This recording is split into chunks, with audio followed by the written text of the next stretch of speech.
Good morning, class. I thought I would give a little brief lecture about what week 8 is going to be like as it relates to your essay 4, which is your definition essay. I don't know if you had a chance. I hope most of y'all had a chance to look at week 7 stuff. Week 8 stuff will open up after the 25th of February. So there's going to be 2 essays that you have to sort of pay attention to. One is going to be this week, the Montaigne of friendship, and the other one's going to be Francis Bacon of friendship. So the whole deal with the definition essay is that you're going to extend your particular term, concept, topic, whatever it is. You're extending that definition of that particular term. In this case, we're looking at friendship. That's why if you look at the essay 4 choices, there's only 2 choices that deal with the 2 particular readings that we're reading for week 7 and week 8. The Francis Bacon piece of friendship is a really good extended definition. I don't think his is as difficult or lengthy really as Montaigne's of friendship. So what we may have to do is next week, I may have to give you a couple little snippets of videos about some of that stuff. I want to give you enough time to sort of read both pieces, or I may come back maybe tomorrow and give you a little bit more on the Montaigne piece. Do your best. Really what I'm looking for as it relates to essay 4, when we get into that here momentarily, is more or less a modern definition, your modern definition, extended on friendship. I show you those 2 pieces from writers way back in the day. Montaigne, I mean, if you hate writing essays, you can thank that guy for creating the whole deal, the whole genre of essays, because he's written, many hundreds of them, going back to like the 1600s. Bacon came up a little after he did. Both do a really decent job in what a extended essay would be, though. Hopefully yours may not be as dry, because sometimes, when you look at some of these older pieces, they do get kind of dry and outwinded. But for your particular midterm essay, you only need to have 2 or 3 pages. You can use these 2 pieces of writing from Montaigne or Bacon to support your own definition if you want to. You don't have to. Some of the questions sort of guide your way into using that. I mean, you can use whatever you need to help extend that definition essay. Again, you're going to be under a time crunch. So you're only going to have probably enough time to do 2 to 3 pages, if that. If you have an outline, if you have note cards, if you have anything course related, if you need to use the 2 of friendship essays at some point, have those printed out and near you. What I would suggest, because it's not going to let you use Microsoft Word, just that's how the Respondus program is. You're going to have to, there's going to be a text box that you're going to have to type your essay into. So just do your best as it relates to the format. I understand that, it may be kind of difficult to do the header and the page numbers. At least have a header, have paragraph breaks, have paragraphs. There is a spell and grammar check in the text box, or at least there's a spell check. There's not so much of a grammar check per se. So you're going to have to do your best as much as you can with this grammar. Generally, what I look for in these timed essays is, can I follow your train of thought? Do you have an introduction paragraph? Do you have a hook sentence in that introduction paragraph? Are you giving some background about what you're planning on talking about in that introduction paragraph? Do you have a thesis statement, which is basically the last sentence of your introduction paragraph? Then how are your body paragraphs organized, developed? Are they coherent? Is there unity among your body paragraphs? Do you have a topic sentence as your first sentence of each one of the body paragraphs? Do you have a concluding sentence at the end of each one of your body paragraphs? Are you providing transitions that segue your ideas, maybe from one sentence to the next or one paragraph to the next? Do you have a conclusion that kind of summarizes or sums up your thesis statement again? That's really what I'm looking for. So if you're looking at it, 2 to 3 pages in 60 minutes, that is sort of a time crunch, especially if you're not coming prepared. If you don't have an outline or note cards or have some of this course material, then yes, it's going to be sort of a daunting task to do, because once you hit start, once you have the Respondus program going, you have to do it within those 60 minutes. 61 minutes, it shuts down. So if you don't have anything saved and ready to go, it's just going to grade it as a 0. And like I said in an earlier post, the college pays per student for these Respondus exams. That's why we can't necessarily go back and keep deleting and uploading and letting you redo. It's really a one-shot deal. So that's why I say I wouldn't start it until you're really ready to sit and commit for at least 1 hour. The pacing, what I would do, really depends on how well can you think and type and that type deal. Generally, most students that take this, they need at least 40 minutes of typing time. So again, that could vary depending on how fast you can type. Some people can type really fast without making a whole lot of mistakes. Some people need to take their time and kind of look at every single word and, sort of proofread and edit as they go. Again, that's going to be up to you. I would suggest at least take 40 minutes of typing. And then the last 20 minutes, you probably want to devote to proofread, edit, spell, and grammar check, as well as making sure everything is saved on that particular exam page, and make sure that you send it before your time limit expires. So again, once the time limit expires, if there's nothing there, then it's just going to be, hey, you sent something blank, it's going to grade it automatically as a 0. There's no way you can really go back and redo it after you hit submit. What I would suggest maybe in that aspect, I would try to go ahead and maybe, go ahead and get a copy ready. So when you exit out of the program, you can paste it back into a Word document in case something does happen. That way you have a backup copy. Because I don't know if it's going to let you print it. I mean, obviously, I'd have to see something on a document or in the text box for me to actually grade it. That's why I say if you can highlight what you have in the text box and have it, on a clipboard.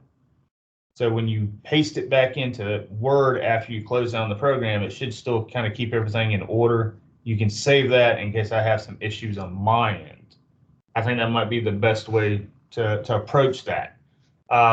As it relates to any kind of computer issues, obviously I can't control what's going on your computer. I would make sure that you have all your updates for your computer, that, have all of those finished before starting the Respondus exam deal. I would make sure that you have a really stable working internet connection. Some of these places, internet may work depending on which way the wind's blowing. I wouldn't, use that as verification. If you don't have a working computer, or if you don't have really stable working internet connection, I would go to the closest Coastal Pines Technical College campus to you and use our equipment, use our internet, use our computer, because you're going to need a mic, a webcam, and a web mic. Both of those need to be on during those 60 minutes because we have to see what you're doing. We have to hear what you're saying. And a lot of this is there's a proctor on the other end. Now, sometimes your instructor, which would be me, of course, if you're taking multiple online courses, you're going to have to do this Respondus thing for them at some point. It may not be this early as midterm. It could be closer to the final exam, but you're still going to have to do some kind of Respondus event. There's a proctor on the other end. they can see you. You can't see them. They can hear you. You can't necessarily hear them unless they speak to you, I guess. Sometimes I think they do speak to you. We don't even know who's really on the other end. We just know there's a proctor there watching, recording. That's the whole purpose of having your mic, having your camera on. Now, again, if you don't have that particular type of equipment, don't think that you have to go out and buy it, but you will have to go to a Coastal Pines Technical College testing site, which you can find at any of the campuses that are closest to you. Mainly, it's probably going to be in the library. The problem with that is because I'm giving everybody until I think 11:59 Thursday, the 29th of February to get this done. Obviously, when the college is closed, you're not going to have that additional time. So you're going to have to work around your schedule as it relates to the business hours of the college's testing center and their library. Generally, most colleges open up at 7:30. Most places close at 6. That's Monday through Thursday. Some may close earlier. Some may stay open a little later, depending on what's going on. So you might want to, let's say that you live closer to the Waycross campus, and you know that you're going to need to use a testing center or the library for this. I would call them up and see, what day works best for you, and see what their hours are. So you don't get there thinking, hey, they're going to be open at 4 o'clock in the afternoon, so I'm going to get there about 3:30, and you come up there at 3:45 and realizing, hey, they're closed or closing at 4. So now you're kind of screwed, especially if you wait till the last minute. Honestly, give yourself enough time where you think you're going to need, but I wouldn't wait until like 2 hours before this thing is due to start. Because if anything goes wrong, it usually happens within, there's 6 hours or whatever. And as it relates to anything computerized, anything technology wise on your end, I can't control that. So if your computer crashes, then depending on when you start this thing, you're going to have to try to find another route or avenue to go. I don't have any control over your computer crashing. I don't have any control over your computer updates. I don't have any control over, what Blackboard is doing or not doing on your end. Basically, after I load this particular, essay exam, the only thing I have control on is when I download it, read it, and give it a grade. So if you do have issues, you're going to have to get in contact with the Respondus technical crew. I'm going to show you here momentarily where you can find all this information at. We can kind of look at some of these or watch some of these videos. But again, I'm not a computer expert. I don't work in IT. So if there's something going on that, and that end on, for you, it's really beyond my control. It's out of my hands. So let's kind of look. Let me share my screen here.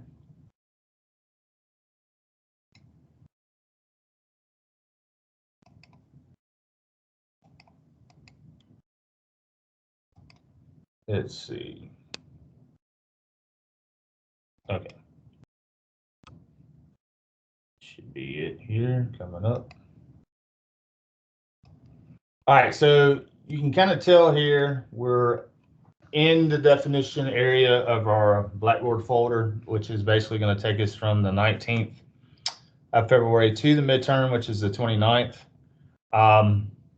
Like I said, the week 8 part where you're going to find the other piece of Friendship by Francis Bacon is going to open up on the 25th, which I believe that would be this Sunday. And again, I don't think it is as convoluted maybe as the Montaigne piece, but just be mindful and give yourself enough time. So when you click on the week 7 folder, notice we have the composition aspect. We will watch this here momentarily. It tells a little bit more about what a extended definition essay is, which is a really good thing to be able to do. Rhetorical aspect, we may focus a little bit more next week because I have like sort of punctuation part 1 and part 2. So I may focus a little bit more on some of the punctuation stuff as it relates to, commas, semicolons, dashes, that type stuff, a little bit more next week. There is a reading that goes along with this in your e-text. Of course, you can click here for the supplement. In a lot of ways, what we will be kind of reviewing will be some of these exercises. So if you want to go ahead and kind of give yourself, if you haven't already, start looking at, I think this deals mainly with the commas, and then you have the semicolons. So definitely kind of look at some of that, because when we do come back and talk about the punctuation, we probably will be hitting on some of these sentences here and giving you the answers to them in case you're doing that for practice. It seems like most folks have issues with the commas the most, so that might be where you want to focus. As it relates to diction and spelling, again, there's page numbers in your e-text. There's a little blurb here. I'm not so worried about you doing any of these exercises. I mean, you can kind of read over these to, for a refresher. But I mean, we have spell check, we have grammar check on most phones, on most computer programs. There really shouldn't be an excuse why you can't spell correctly, 2024, because you got auto correct on your darn phone for all that is worth. So, but I would say just maybe for a refresher review, maybe kind of go back and look at this stuff. It seems like most people know how to spell. I'm not having really big issues with a lot of misspellings on the last, 3 essays. By the way, everything is up to date grade wise except for the last essay. So I'm going to take some time. I mean, obviously the remainder of this week, I hope, because it was the process analysis, it shouldn't have been too terribly lengthy or difficult to be able to get, the required paper length or the page length. So I'm hoping to have a good bit of those grades finalized by this time next week, if not sooner. So your grade, again, is either going to start increasing or decreasing from where it is, starting, really around the midterm point. It starts to stabilize a little bit as we get closer to spring break, which would be the first week of April, and we're going to talk a little bit more about that. But after essay 4, after this extended definition essay, we're going to have the last 7 weeks of our semester is going to be basically focusing on the research paper and sort of the components. There's 2 major components that go along with that at the beginning. We will talk about that as it gets closer. That will probably be about the middle of March. We start the first component, which is the proposal. And then pretty much we take the next 3 weeks or so and deal with getting your sources, because you're going to need at least 6 scholarly academic sources for that particular research paper. The next assignment after the proposal would be the annotated bibs. Those can get kind of tricky. They can be a little bit time consuming and demanding if you don't sort of follow the format. Again, we'll talk a little bit more about that as it gets closer to the middle to end of March. And then, of course, you have the drafting and finalizing of the research paper. And then we pretty much enter our semester there. Since we're doing a Respondus essay exam at midterm, you don't really have a final exam at the end. So that's sort of the reason why I'm doing it on the midterm, because I think by the time we get to the last week of April, you're going to be tired of writing another essay because you have the research paper that you have to get turned in. So the research paper really will be the final assignment for this particular course, and that will be due toward the end of April. All right, so going to the rhetorical modes, I give you some information here about Respondus. Here's the Montaigne piece. Again, there's some information here. Here's a bio if you want to read a little bit more about him. Like I said, if you click here, it's going to take you to this particular wiki source. It's a fairly lengthy read, as you can tell. That's why I say I would try to break this up as much as you can, get through it as much as you can. As you can tell, there's some Latin involved. Don't worry if you don't understand it. I think there is translation for most of it, so you can kind of read that part, but don't think that you have to understand or be able to read this Latin or Greek language. You don't really need to concern yourself so much with that. I mean, read the transcript underneath, because it looks like they're all been transcribed into English. But again, this is sort of an extended example or extended definition of what Montaigne thinks of friendship.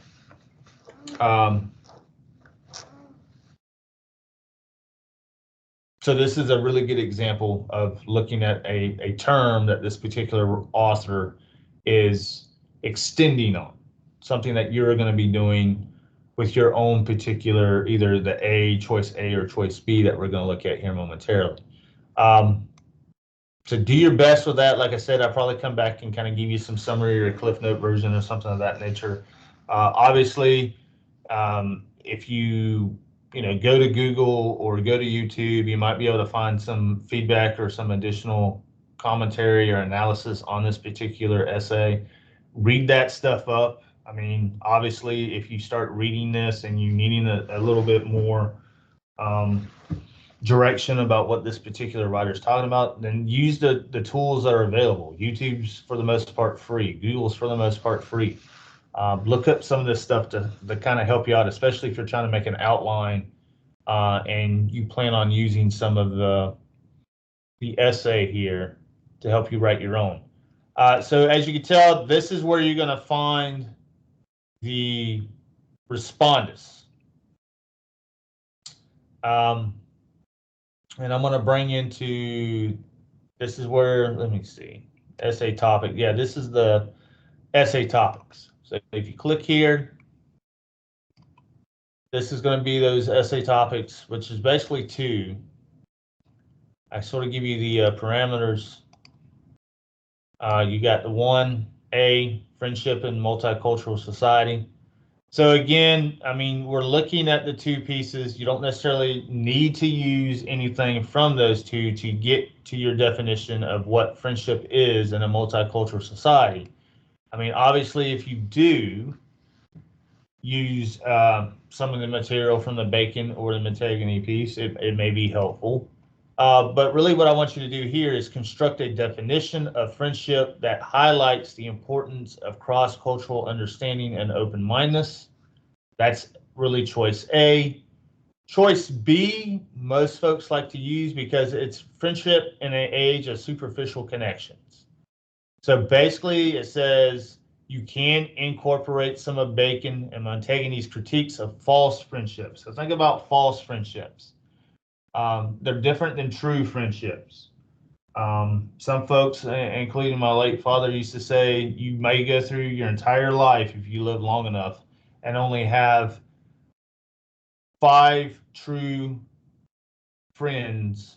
Basically, the 4 fingers and the thumb, that's going to make up your true friends. Because there's going to be a lot of people that come and go. You're going to have a lot of wayward friends. You're going to have a lot of false people that want to trick you or try to stab you in the back. So he was basically saying, if you live a long life and you have good character, you're probably only going to have at least 5 true friends that will be there from start to finish. As long as they live as long as you do. So you can, with B here, you create a modern definition that emphasizes depth, meaningful connections, unicity. You're looking at what a modern true friendship is all about. I mean, when you think about social media and a lot of the stuff that we got going on now, friendships are a lot different than they were say 10 years ago, 15 years ago, 40 years ago. I mean, we just didn't have a lot of the technology, a lot of the social media stuff, back in the 70s, 80s, and 90s like we do now. So there is a difference, what a modern definition of friendship would be. So those are sort of your two choices.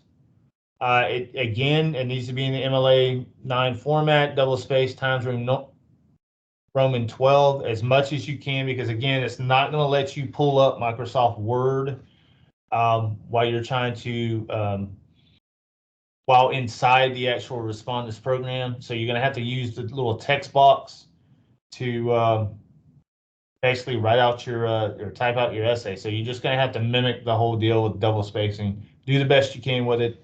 I understand the situation or the reason why you're not going to be able to use Microsoft Word. So if some of the format is off a little bit, I'm not going to take off for that because I do understand what you're going against, being that you're only going to have 60 minutes. However, I need to be able to see where you're going, meaning your paragraph. You need to have paragraphs, obviously. Um, Please check your spelling. Please check your grammar. You know, a lot of folks also say, well, are you going to be taking off for spelling and grammar?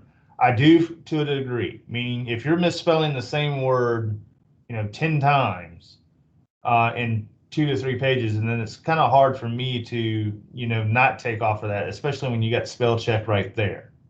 So, it becomes a distraction at that point. Deal with the grammar. If you're making, the same fragment mistake, 5 times, it's going to be hard for me not to take off some points for that too, because again, we've talked about fragments back in week 1 and week 2, and now we're basically week 7 and week 8. So I expect at this point, 2 months in, that you know how to correct, how to write a complete sentence. So if you're making a lot of fragment errors, or if you have a lot of comma splices, or you're using commas, wrong, 20 different times, then yes, I might have to take off for that. That's why I'm giving you the opportunity to look at the punctuation part 1 and part 2 for these 2 weeks. So if you know you have issues with semicolons, either try to avoid not to use them or read the stuff that, are in the weekly folders and in your e-textbook for these 2 weeks. So you're not making the same mistake on the time essay.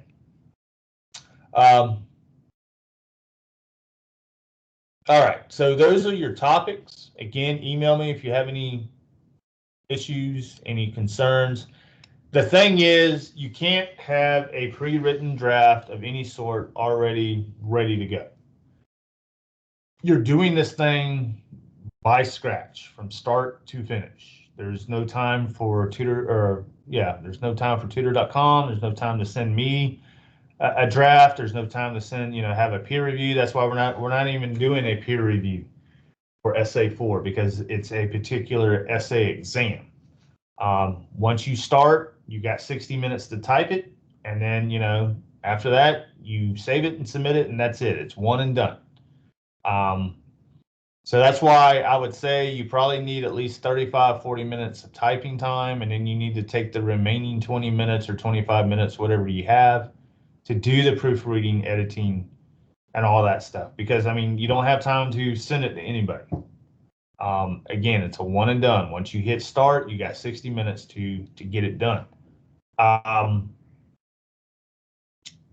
That's why I would definitely choose which one you want to go with, either A or B. And whatever you decide, go ahead and start brainstorming a little bit. You can do your brainstorming on your note cards. You can do your brainstorming on your outline. You can bring, anything course related, right? These 2 readings, if you wanted to print those out and have those with you.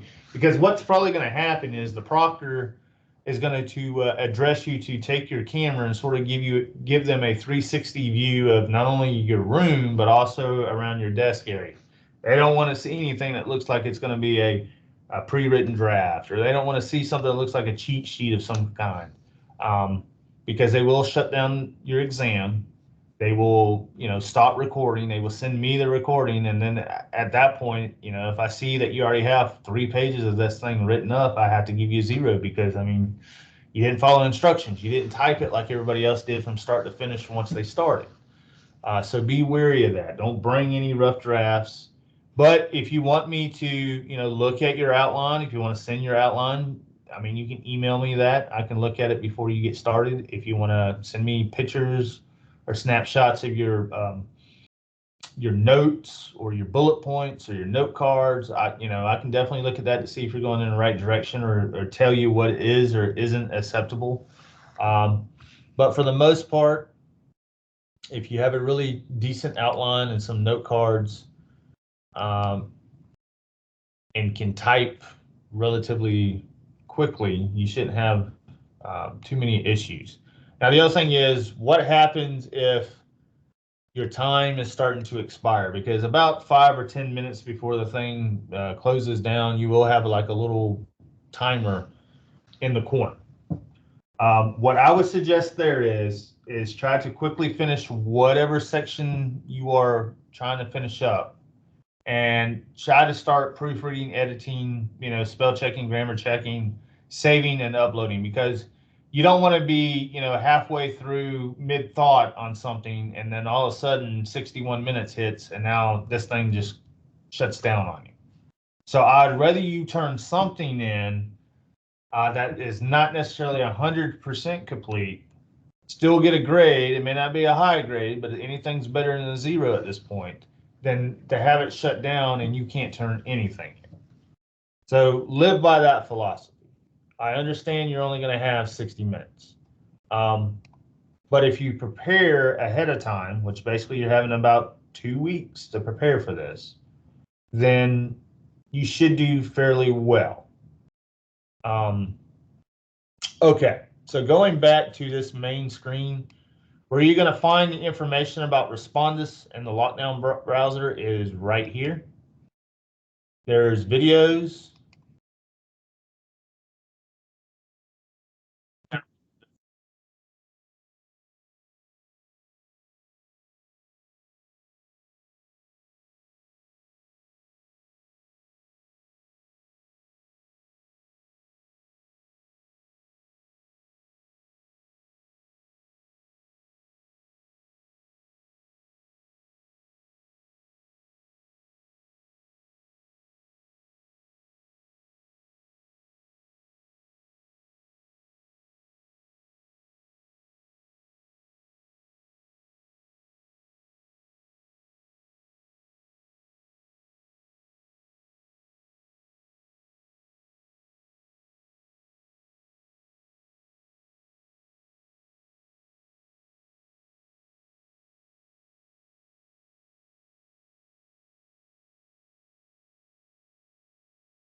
Of your surrounding area.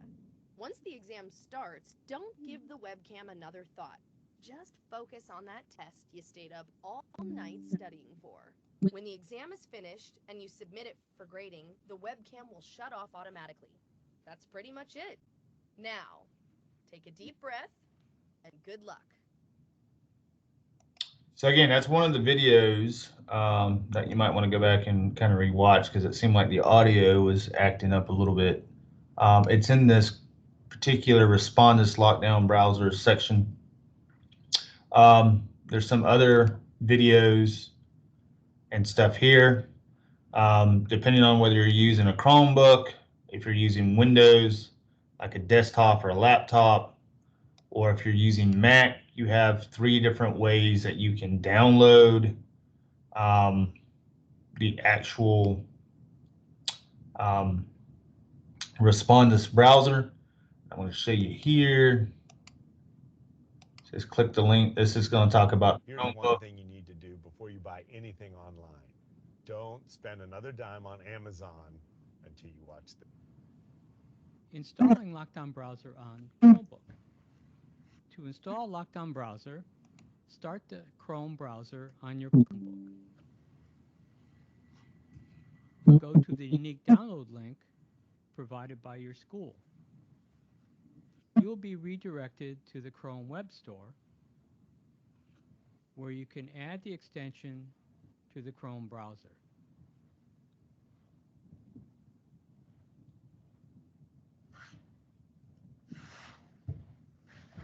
And that's it. You're now ready to take your exam in your school's LMS with the Lockdown browser for Chromebook. So that's how you do it with Installing the. Lockdown browser on Chromebook. That's how you do it with the Chromebook. If we go back, there's one for Windows. This is the one for Windows. There's another brief video here. Kind of talks a little bit more about the Respondus browser. If you're watching this video, you're probably required to use Lockdown Browser or Respondus Monitor for an online exam. Lockdown Browser is a different kind of browser. While taking an exam, you can't print, use other applications, visit other websites. You can't even search the internet for answers. I know, it takes all the fun out of online tests. But here's the good thing. Your classmates can't do those things either, so it's a level playing field for everyone. To use Lockdown Browser for an exam, you'll log into your online course as usual and navigate to the test. If Lockdown Browser hasn't yet been installed to the device, you're prompted to do that step. Otherwise, Lockdown Browser will start automatically or will indicate that you need to start it manually.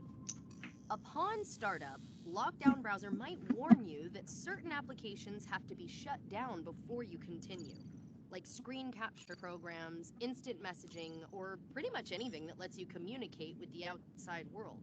After this quick step, your test will begin. Remember, after the exam starts, you won't be able to do other things on your device until you submit the exam for grading. When you're done, just exit Lockdown Browser and you'll be all set. Your instructor might also require you to use a webcam with Lockdown Browser. This is often called Respondus Monitor, but you can just think of it as a webcam for Lockdown Browser. The nice thing about the webcam feature is that it allows exams to occur from the comfort of your home or from the other side of the world.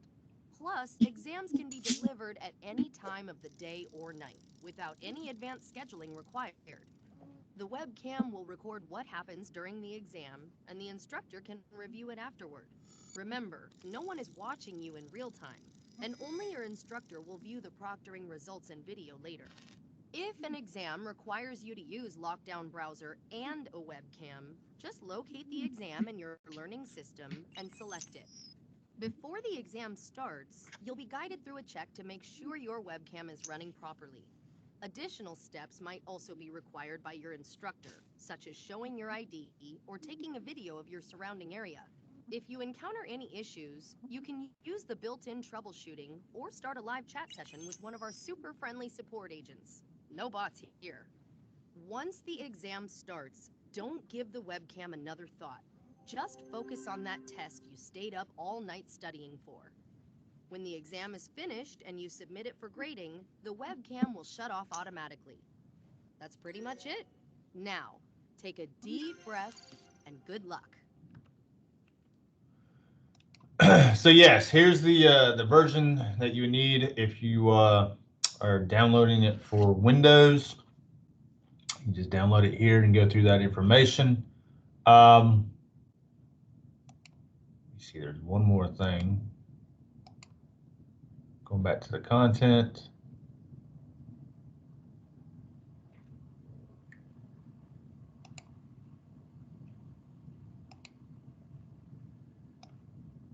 There's also information here about if you're using Mac. It's basically the same video here for Mac that you have to go through this whole download. You have to have this downloaded for you to even take the exam. Otherwise, it's not going to let you in. The other thing is some students say that, hey, it's asking for a password or it's wanting me to enter a password. The deal with Respondus, the password is already built in. I don't know the password. The particular program generates a password on its own.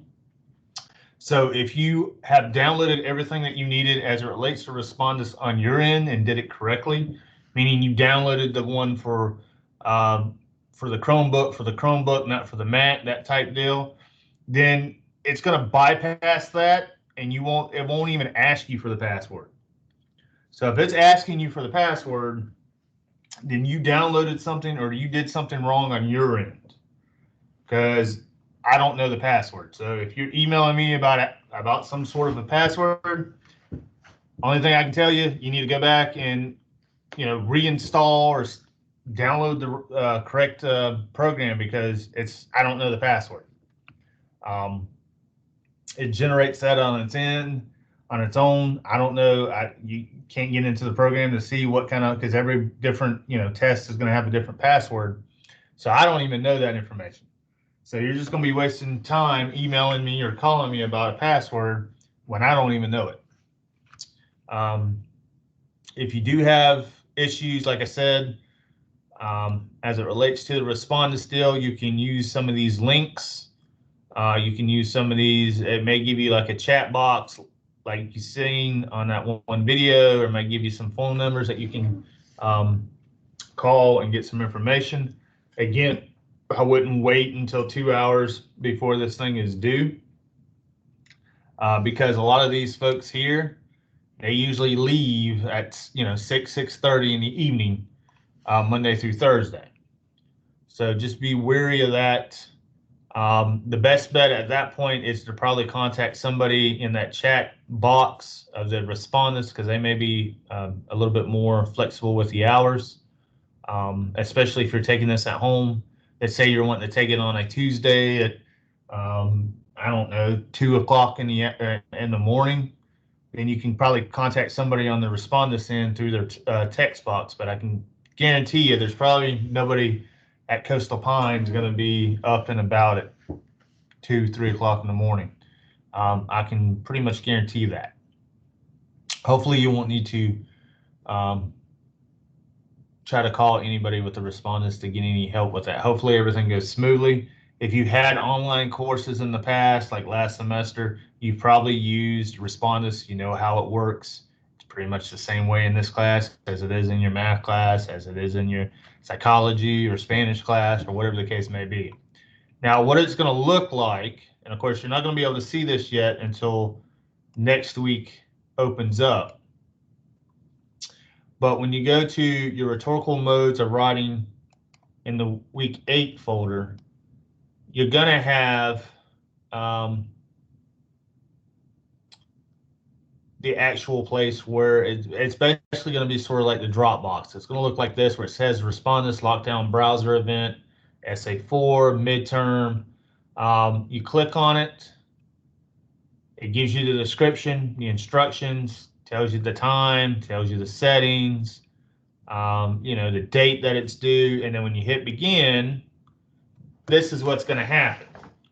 So if you don't have the browser already downloaded and you're logged into the browser, the Respondus browser, and the Blackboard, it's going to prompt this password. Well, again, I don't know the password, so it's because you didn't download the Respondus lockdown browser, or you downloaded the wrong one.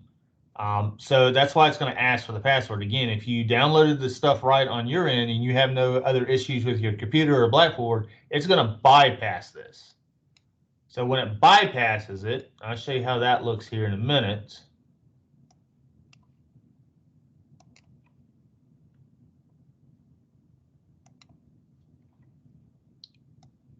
It will give you sort of a situation that looks like this.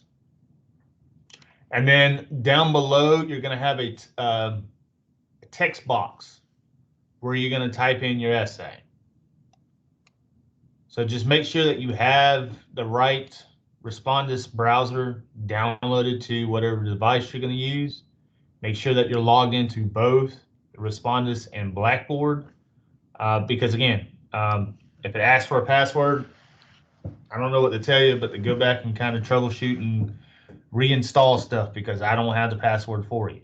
I don't even know it. I don't know what they generate as a password. I just know if you do everything right on your end, it's going to bypass that password and take you right to the test.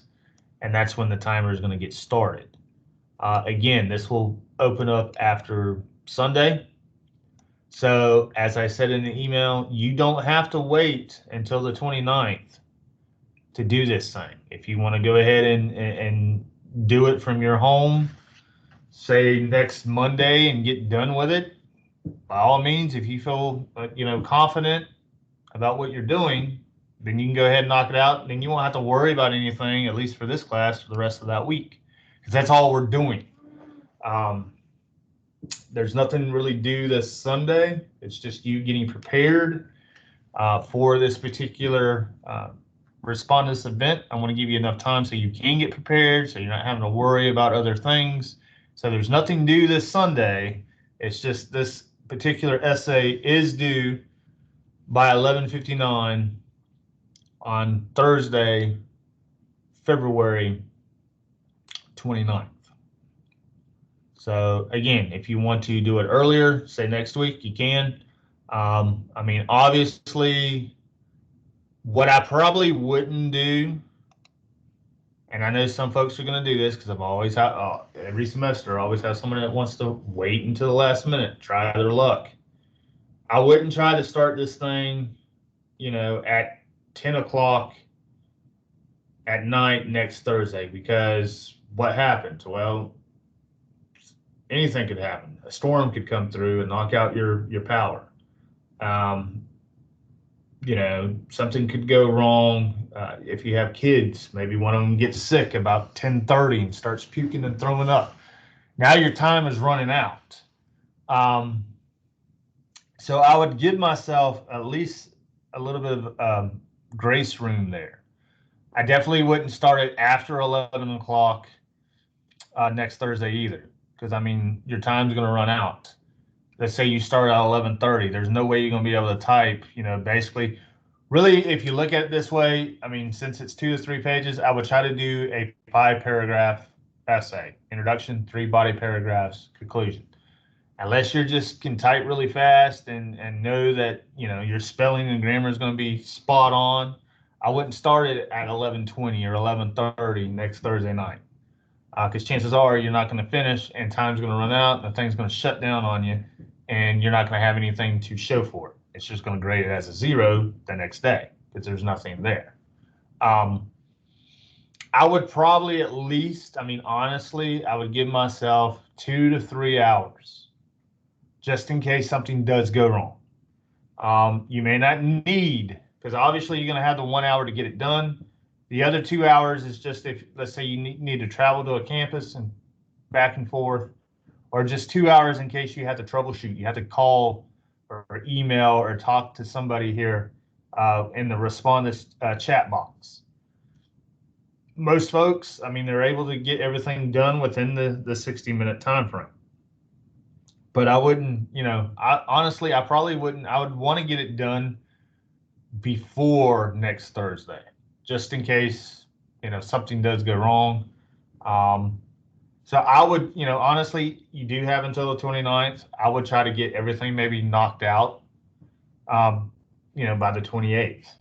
That way you won't have to worry about, hey, does Mr. Wilson have something due to tomorrow, Thursday, or is it Sunday? Because in the past, yes, things were due on Sunday. So, I can see where that thinking would come in. Is something due on the 25th or something due on the 3rd? No, this particular essay is due on the 29th because that's the day of midterm for the entire college. That's the reason why I picked the 29th. That way, it sort of gives you a breather too, because you have basically 2 weekends free where you don't really have to turn anything in for me, right? You don't have to turn anything in on the 25th, which is this Sunday, and you won't really have to turn anything in for March 3rd, which is next Sunday. So that's the sort of the reason why I'm doing this during the middle, to give you sort of a breather, a break as it relates to turning stuff in Sunday to Sunday. You just got to keep in mind of the deadline. I can't extend it, meaning I can't reopen it up on March 1st because you forgot that it was on the 29th. I can't reopen it on March 3rd because you thought there was a Sunday deadline. But you can do the Respondus event, you know, once it opens after the 25th, on the 26th, 27th, 28th, 29th, so you do have about 4 days there you can get this thing in without really too many excuses, I hope. I hope that sort of clarifies the whole deal with the Respondus, where you can find it right here. Again, we will talk a little bit more next week as it relates to the 2 essays, and we will dig into some of the grammar. But as you can tell, even before that opens up, I do give you a little snippet of what page numbers to read for next week, if you want to go ahead and sort of get ahead of the reading. That way, when we do talk about it, you kind of know where we're going with it, and maybe you won't have to do as much next week as it relates to this class, because I know some of you may have midterms, you may have another Respondus event in between now and the 3rd of March. But I hope everybody is doing really well. Just kind of keep in mind, after, you know, when March 1st comes, we basically have been in our semester for 2 months now. So when it looks, let me see about grades real quick.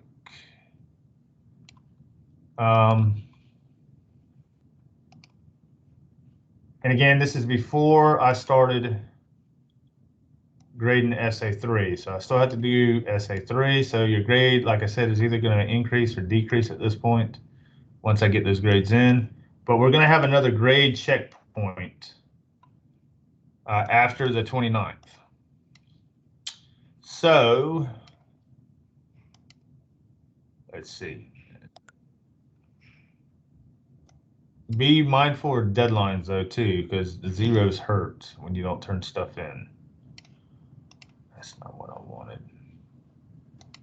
Some folks have racked up several zeros, and their grade is sort of suffering. So right now, because there's 22 students in this particular class, we have 3 students who have a grade of A, basically 90 to 100, which is good.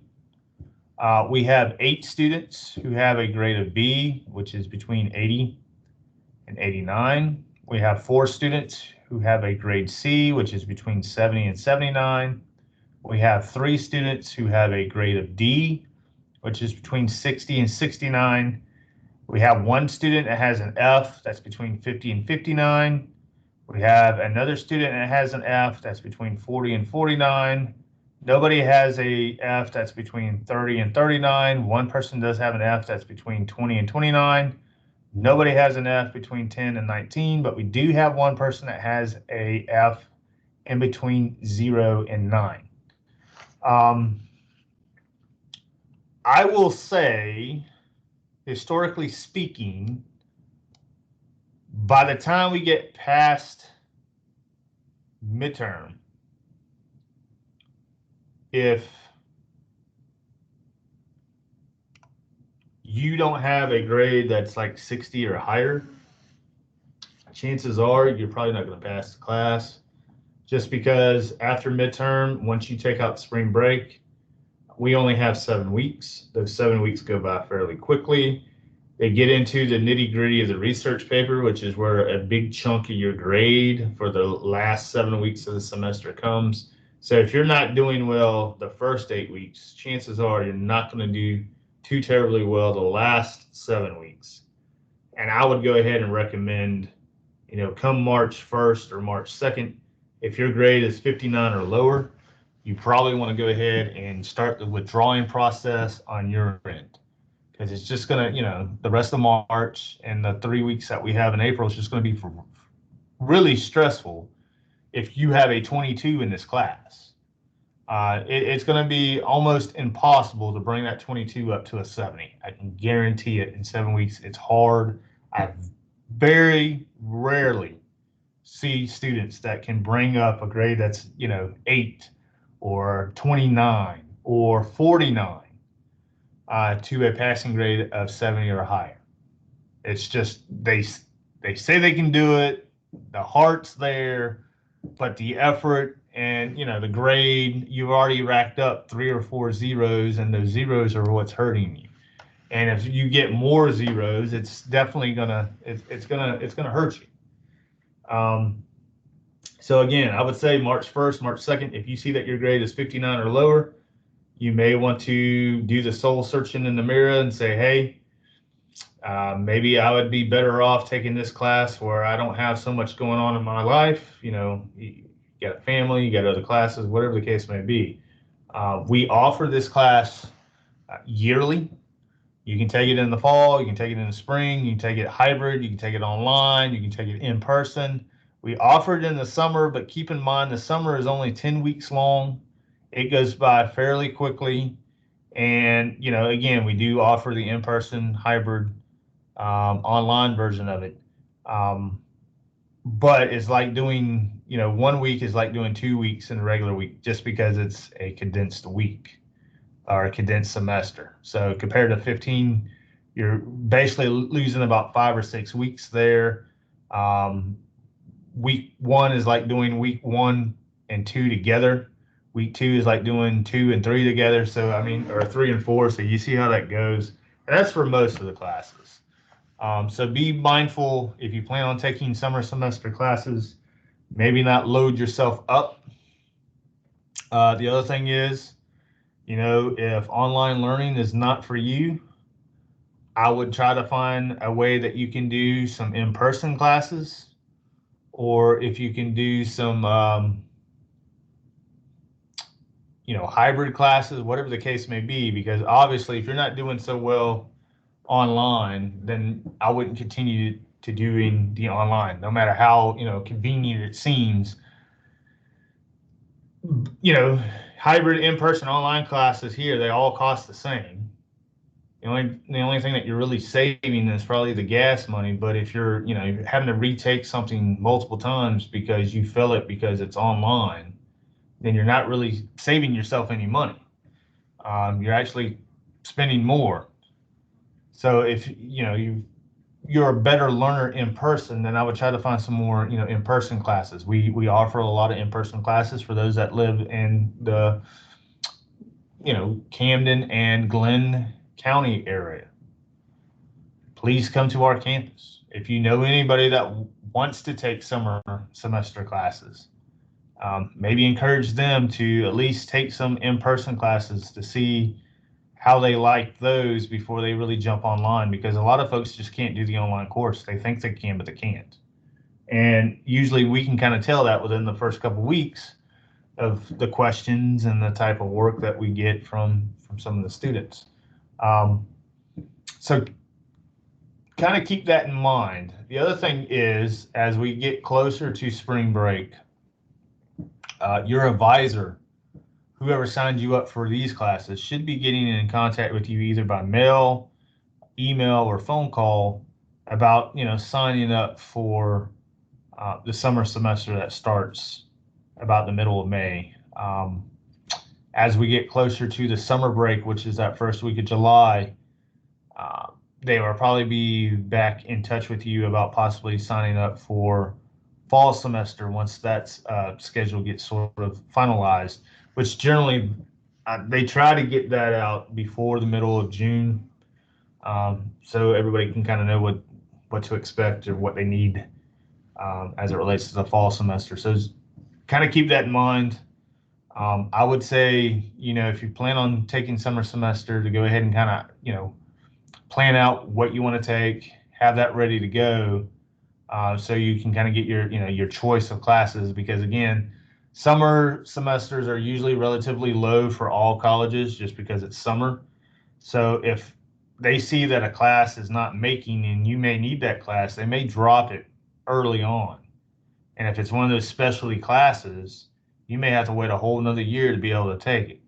So that's why I say I wouldn't wait until the last minute to register for these classes, just because you don't want to be on a waiting list, or you don't want it to have the risk of it, filling up and you can't take it until another class is offered. And that could be the fall, it could be next spring, it could be next summer, because we do offer some classes. I teach a business technical writing class in the summer that's usually geared for TRF students, but other students can take it as well. We only offer that one time a year, and that's during the summer.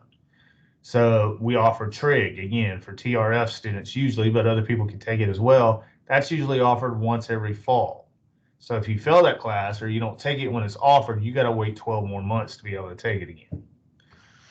Unless you go to another college, and then you could be, they may not offer it online, or you may have to go to that college 3 times a week or 2 times a week, or it could be a night class or whatever the case may be.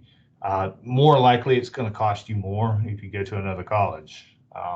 We're still one of the cheaper ones compared to some of the other ones that are around us. So, all right. So I'm going to end it there. I hope everybody has a good rest of the week. I hope everybody had a great Valentine's week, the week before. Hope y'all enjoyed the Super Bowl. If you had President's Day off this past Monday, I hope you enjoyed that, maybe with your kids or whatever the case may be. As we gear up for, St. Patty's Day and a couple of these other, just know March is going to be a busy month. We don't have any more holidays, at least college-wise. So we're pretty much going to be going full steam throughout the weeks of March. And then again, we do have that first week of April as spring break. But pretty much we don't have any other holidays or any more time off until spring break. So have a great weekend. If I don't see or talk or hear from anybody, I will definitely be in touch next week. And I wish everybody well on the midterm essay. Have a good day.